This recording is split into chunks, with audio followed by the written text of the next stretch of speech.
예, 우리 온라인으로 이렇게 예배하다가 예, 성전에 나오니까 좀 어색한 면도 있죠. 네. 근데 예배 자리에서 예배할 수 있다는 것이 큰 복입니다. 우리가 이 자리를 늘 사모하면서 그렇게 나아갔으면 좋겠습니다. 우리가 살아가면서 많은 갈증, 다양한 갈급함을 경험하면서 살아갑니다. 가장 쉽게는 배고픔이나 목마름과 같이 육체적인 그런 어떤 신체적인 갈증이 있습니다. 그리고 더 알아가고자 하는 어떤 지적인 그런 갈증도 있어요. 예. 특히 요즘에 이제 저희 집 아이들 보면은 방학이고 그리고 코로나 때문에 어디 나가지 못하니까 이제 하는 게 집 안에서 뒹굴거리면서 때로는 TV를 보기도 하고, 그리고 요즘에 책 읽는데 약간 불 붙었거든요. 그래서 지금 어른들이 보고 성인들이 바라볼 때는 그 아이들이 읽는 책이 좀 우습게 보이긴 하더라도 그 아이들에게 있어서는 땀 삐질삐질 흘리면서 하루에 몇 페이지씩 읽었다고 그렇게 이렇게 하는 모습 보면 참 뿌듯하더라고요. 그래서 밤 11시, 12시까지인데도 자기 목표 한 1000페이지를 읽어야 된대. 그렇게 읽더라고요. 그런 갈증이 있어요. 근데 그 갈증을 잘 이렇게 해소시키지 못하면 잠이 잘 안 오는 거예요. 예. 우리 또 성인들이 쉽게 갖고 있는 갈증이라고 하면은 돈에 대한 갈증이죠. 물질에 대한 갈증. 많이 벌었다고 하는 사람들도 여전히 더 벌어야 된다고 하고 더 가져야 된다고 하는 그런 갈증이 있고, 또 이성에 대한 갈망과 갈증이 특히 우리 청년들에게는 있죠. 지금 믿음의 아름다운 교제를 하는 사람들 뿐만 아니라 또 앞으로 또 좋은 사람을 만나기를 사모하면서 그러한 바램, 그러한 갈망이 있습니다. 또 그 나이가 좀 지나면 이제 명예와 권력에 대한 그러한 갈증들도 있습니다. 그래서 우리가 정치인들을 바라볼 때에 정말 저 나이가 되었는데도 불구하고 참 그 자리를 어떻게든 지키려고 할까? 왜 저렇게 할까라고 우리는 궁금한데 그 나이가 되어지면 그렇게 되어진답니다. 명예와 권력의 맛을 한번 보기 시작하면 참 다른 어떤 것보다도 더 이렇게 갈증이 심해지는 그런 것이 바로 명예와 권력에 대한 그런 갈증이라고 합니다. 그리고 특별히 우리 크리스찬으로서 우리에게 있어서는 어때요? 영적인 갈증이 있죠. 갈급함이 있습니다. 우리 비대면 예배 드릴 때 어떠셨어요? 그 자리가 정말 하나님의 임재를 누리는 그런 현장이 되셨습니까? 아니면 그냥 하나의 쇼를 보듯이, 하나의 TV의 어떤 프로그램을 보듯이 그렇게 있지는 않으셨습니까? 그래서 우리가 보면 이런 다양한 갈증, 갈급함 속에서 살아가는데, 이러한 갈증이나 갈급함이 있다는 것은 우리가 한번 엄밀하게 생각해 보면 예전에 내가 그런 대상에 대한 것을 누려본 거예요. 그러니까 물에 대한 갈증은 물을 통하여서 내가 만족함을 경험했을 때에 그것이 부족해지고 그것이 모자라지면은 갈증을 느끼게 된다는 겁니다. 우리 한번 보여주시면 2005년에 개봉한 영화 중에 나니아 연대기라는 그런 영화가 있습니다. 거기 1편에서 이제 지금 이 겨울 마녀와 이 남자아이는 에드먼드라고 하는 아이인데, 그 아이에게 이 마녀가 이 아이를 유혹하기 위해서 주는 게 뭐냐면 따뜻한 이 그 핫초코하고 그 다음에 젤리 같은 거를 줍니다. 터키시 딜라이트라고 하는 그 젤리 같은 거를 주는데, 원래 그 이름은 이제 터키 이름으로는 로쿰이라고 합니다. 그래서 이 로쿰이라고 하는 이 젤리, 이게 참 맛이 있어요. 그때 이 터키시 딜라이트, 이 로쿰이 좀 유행하면서 저도 먹어본 적이 있거든요. 그 터키에 단기 선교 갔다 왔던 팀이 선물이라고 이러면서 이렇게 주셔가지고 먹어봤는데 맛있더라고요. 맛있어요. 저거는 그냥 저 딸기 맛 나는 그런 건데 저 안에 여러 가지 견과류 같은 것도 들어가 있고 되게 다양한 그런 이런 젤리 같은 건데, 저걸 먹고 싶어서 이 에드먼드가 어떻게 하냐면 형제들을 배신해요.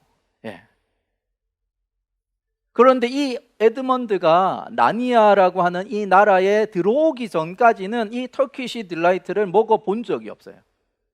추위에 벌벌 떨고 있는데 이 겨울 마녀가 와가지고 핫초코 한 잔을 주면서 이 터키시 딜라이트를 주었을 때, 그리고 그것을 맛보았을 때의 그 만족감, 그 기쁨이 이 아이를 지배했고, 그리고 결국에는 이걸 더 먹고 싶어자 그 터키시 딜라이트에 대한 갈증, 갈급함이 결국에는 친구들을 또 형제들을 배신하게 되는 때까지 이르게 되는 거예요. 근데 한번 이걸 맛보면 그럴 수도 있겠다. 참 맛있더라고요. 네. 그래서 한 통밖에 안 주셨는데 왜 하나밖에 안 주셨지? 그래서 좀 더 먹고 싶은 그런 생각이 있을 정도로. 그래서 내가 이것을 어떤 갈급함, 갈증에 대한 그런 만족을 경험한 사람들이 그것의 부족을, 그것이 없다는 것 때문에 힘들어하는 거예요. 그래서 여러분은 어떠세요? 나는 지금 요즘에 어떠한 삶의 갈증, 갈급함을 가지고 그렇게 살아가고 있습니까? 때로는 이 갈증이, 이 갈급함이 우리의 삶을 좀 더 이렇게 힘있게 만들어요. 움직이게 만드는 동인이 되기도 하고 에너지가 되기도 하고, 때로는 그 갈증, 갈급함 때문에 우리의 삶이 무너지기도 합니다. 물을 마시는 것처럼 쉽게 우리가 그 갈증을 해소할 수 있는 방법이 있기도 하지만 어떤 경우에는 평생토록 수고해도 채울 수 없는 그 갈증, 갈급함이 있다는 겁니다. 우리 최근에 보도되고 있는 뉴스 중에 그 재벌 3세 어떤 유업 손녀가 상습적인 마약을 투약한 것 때문에 이렇게 이슈가 되는 뉴스가 있었습니다. 이 여성이 상습적으로 마약을 투약하는 것도 충격적이기도 했는데, 이미 그 전에 이 마약을 투약하는 것 때문에 처벌을 받고 있었던 거예요. 집행유예로 풀려나서 더 이상 마약을 하지 않겠다고 약속을 하고 집행유예로 풀려난 상황임에도 불구하고 이 여성이 계속해서 마약을 투여하는 거예요. 자기만 투여하는 것이 아니라 남편 되는 사람, 지인과 함께 계속해서 그 마약에 빠져 있는 겁니다.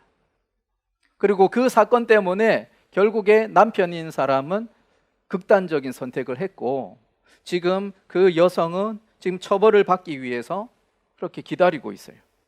보통 사람들이 바라볼 때는 어떻습니까? 그 여성의 삶을 바라볼 때 참 부러움의 대상이잖아요. 참 다 가지고 있다라고 생각하잖아요.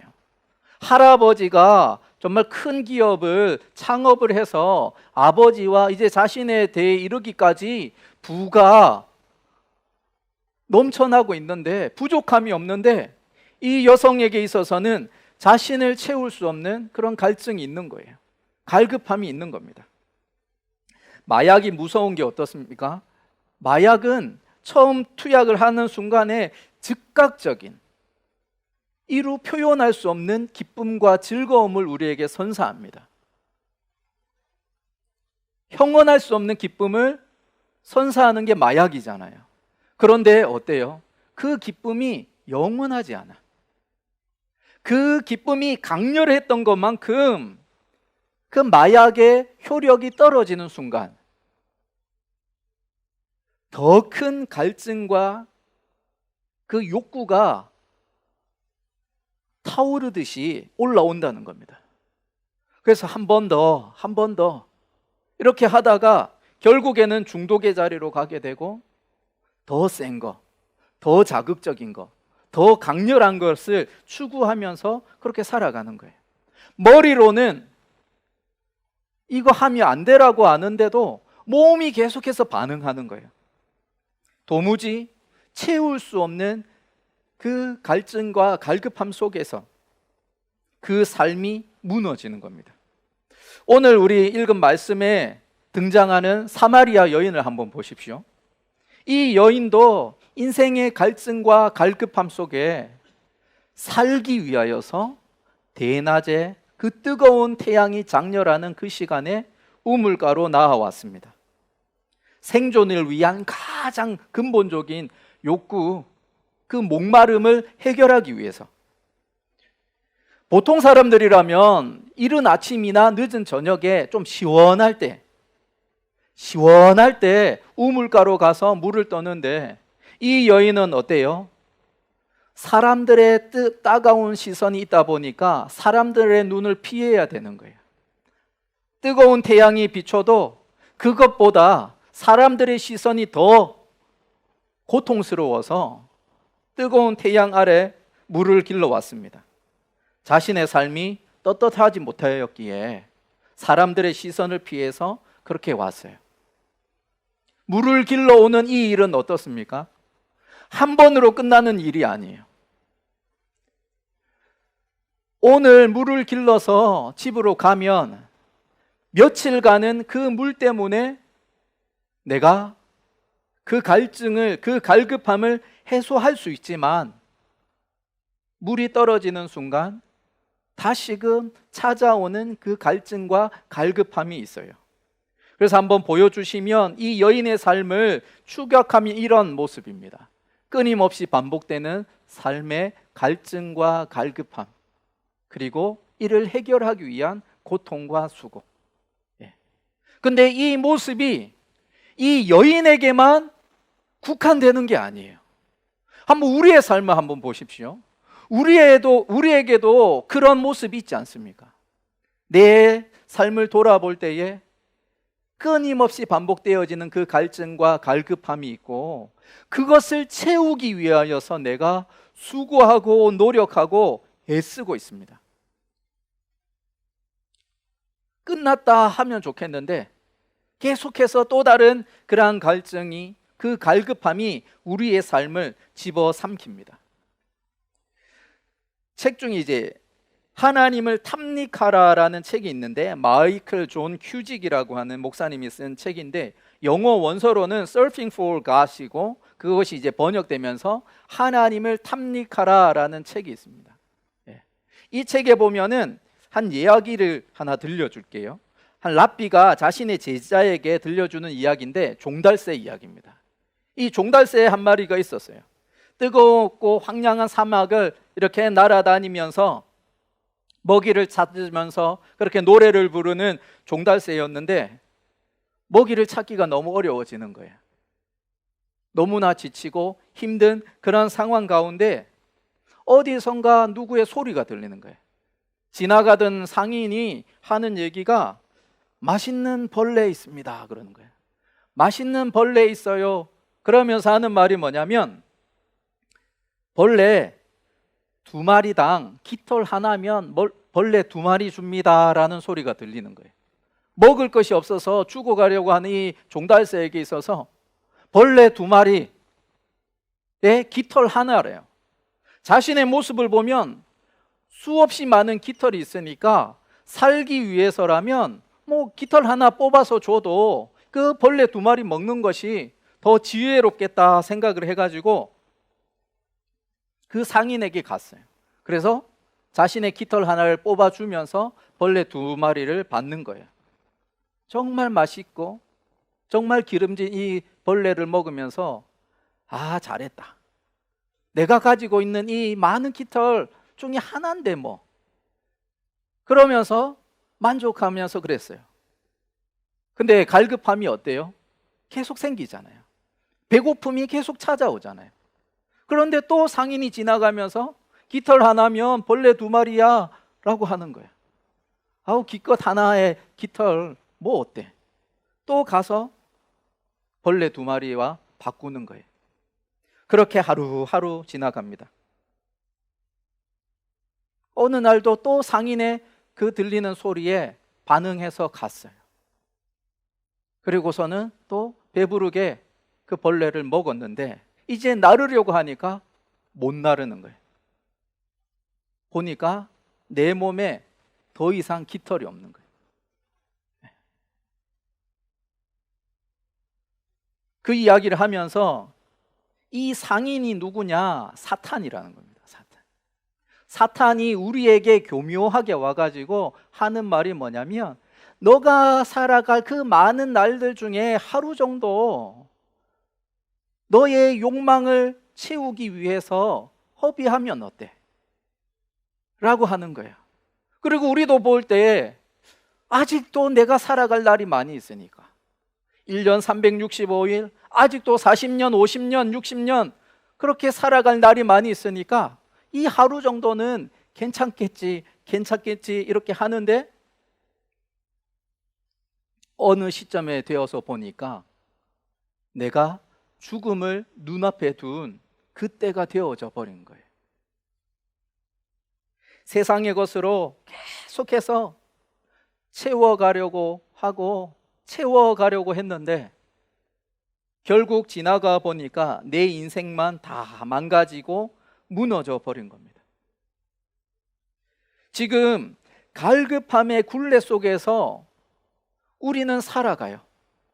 아까 한 번만 더 보여주실래요? 끊임없이 반복되는 그 삶의 갈증과 갈급함, 그리고 이것을 해결하기 위한 고통과 수고, 그것이 우리의 삶의 그러한 축약된 모습인데, 그러한 삶을 살아가는 이 사마리아 여인에게 예수님께서 찾아오셨습니다.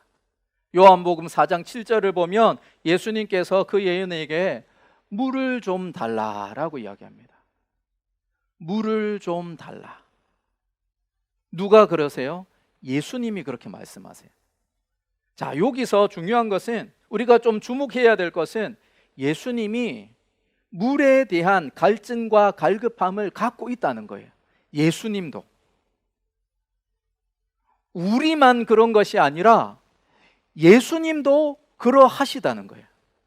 그 말인 즉슨 우리의 그 고통, 우리의 아픔, 우리의 수고, 그것을 주님께서도 아신다는 겁니다.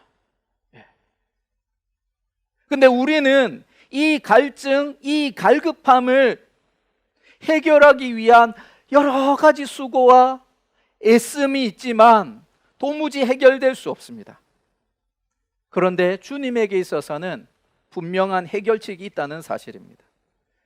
이 유대인 남자가 이 여인에게 물을 좀 달라 하니까 이 하는 말이 4장 9절에 보면 이렇게 얘기해요.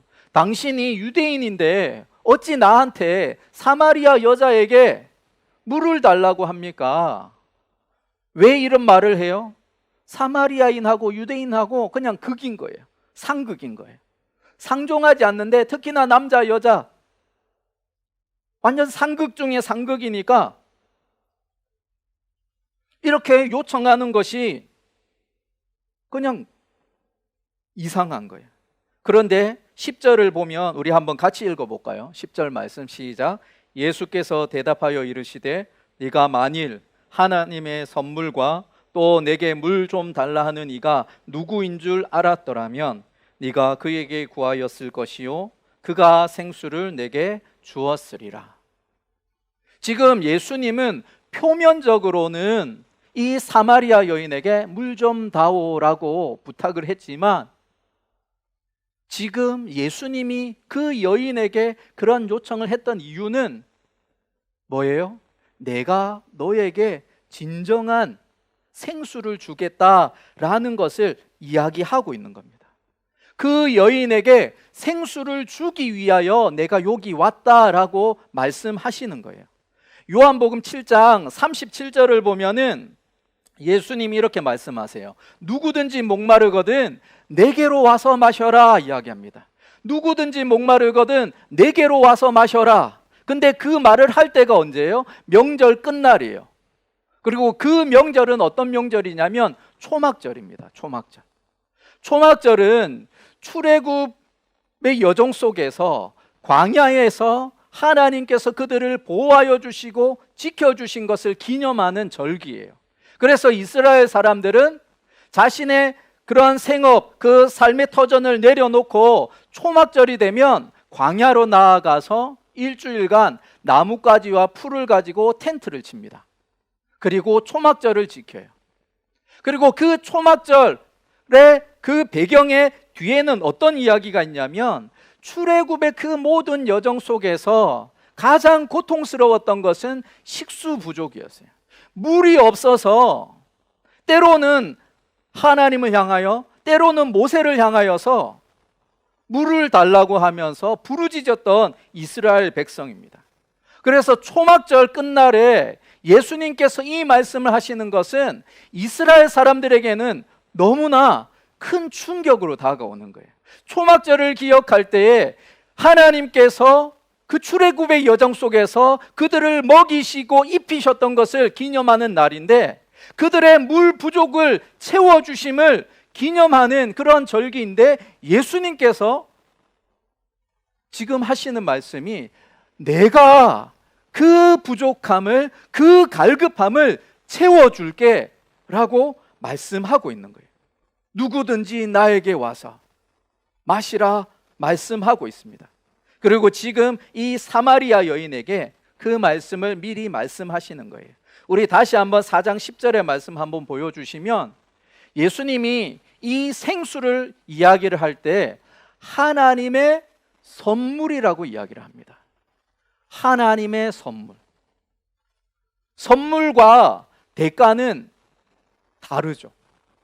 대가는 내가 무언가 수고하고 애쓴 그런 합당한 그런 어떤 결과라고 한다면, 선물은 그냥 주시는 거예요. 하나님께서 그냥 주시는 거예요. 주고 싶어서 주시는 거예요.